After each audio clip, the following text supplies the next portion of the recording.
At 14:38 local time on the Arabian Sea, the USS Spruance was running a routine screening patrol. The water was quiet. Radar showed a scattered cluster of fishing dhows.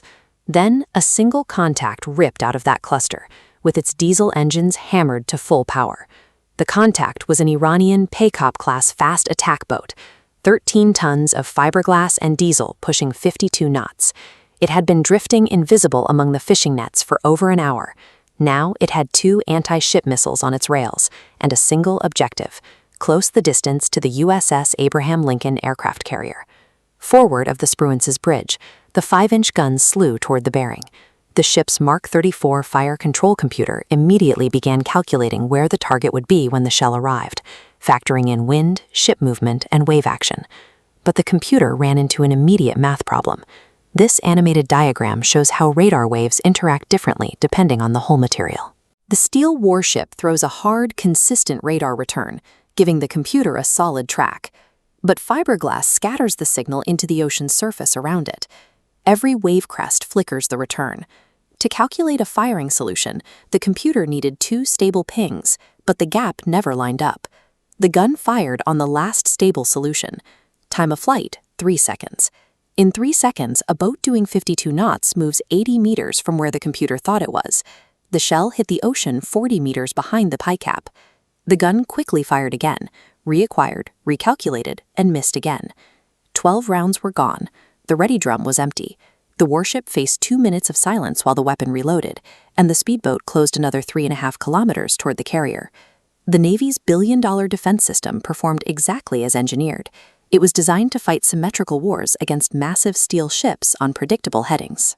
Pitted against a cheap, erratic, non-metallic target hiding in the wave clutter, the computer was functionally blind. The tactical action officer made the call to cease fire on the gun and launch the helicopter. The MH-60R Romeo lifted off the deck, dipping its nose hard as the pilot traded altitude for speed, pushing 150 knots toward the target at 200 feet above the Whitecaps.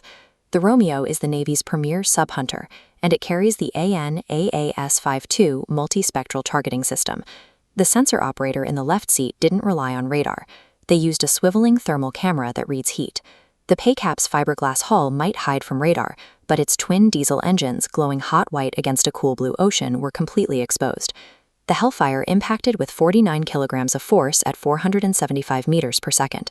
One frame on the sensor shows a 52-knot target. The next shows debris and burning fuel scattered across 200 meters of the Arabian Sea. The missile followed the laser reflection directly into the hull, even as the boat attempted to jink. But as the Romeo circled the burning debris, the thermal optics picked up the real threat. The first boat was a probe, sent to absorb the reaction and eat the missiles. Now 2 more pie-cap contacts broke from the fishing cluster, sprinting at maximum speed toward the Iranian coastline and the underground boat pens of Keshm Island. In these coastal waters, sensors dictate the shooter. By bypassing radar and relying on thermal signatures and laser guidance, the Navy effectively nullified the fiberglass boat's primary defensive advantage. Once the target was designated by light instead of radio waves, the technological mismatch favored the U.S. assets. The engagement had already triggered Iranian coastal defense nodes. The airspace was getting dangerous. But orbiting overhead for 4 straight hours were 2 A-10 Thunderbolts. The A-10 is slow, rugged, and rarely associated with naval warfare. It also doesn't need a refueling tanker every 2 hours. This heat map visualization compares the high-intensity thermal signature of a fast jet engine to the much cooler, dispersed signature of the A-10's turbofans. Because those engines run so cool, spotting an A-10 on infrared is like trying to find a lukewarm cup of coffee in a room full of space heaters. The aircraft simply blends into the background sky. The lead A-10 pilot locked onto the boats with his targeting pod, but he didn't fire. He throttled back, dropped to 5,000 feet, and let the boats run. He shadowed them until they decelerated near the coast, slipping right into a narrow opening at the waterline of a limestone cliff. The rock ate them whole. Because the A-10 flies slow and runs cool, the pilot was able to track a target back to its source, mapping a facility that high-speed jets had flown over for years without noticing. Its endurance allowed it to act as a persistent sensor, staying on station long enough to watch the target hide.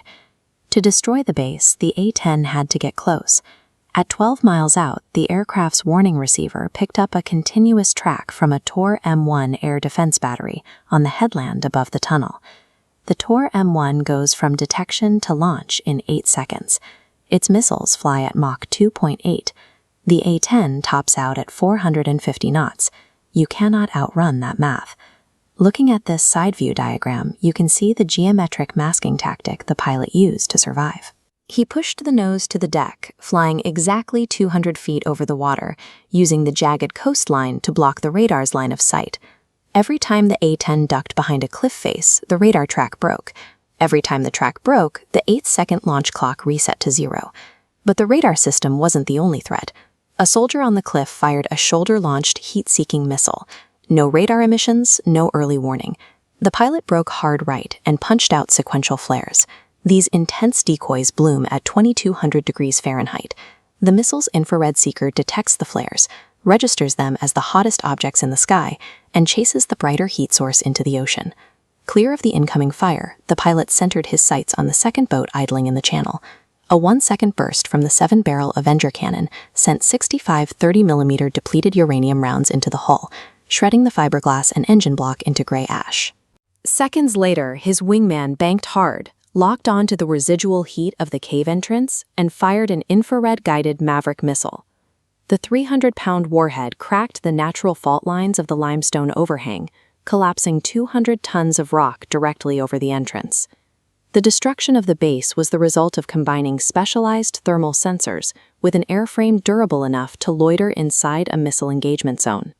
In asymmetrical warfare, success depends on this combination of layered sensing and rugged persistence. Raw speed is no longer the primary factor for survival.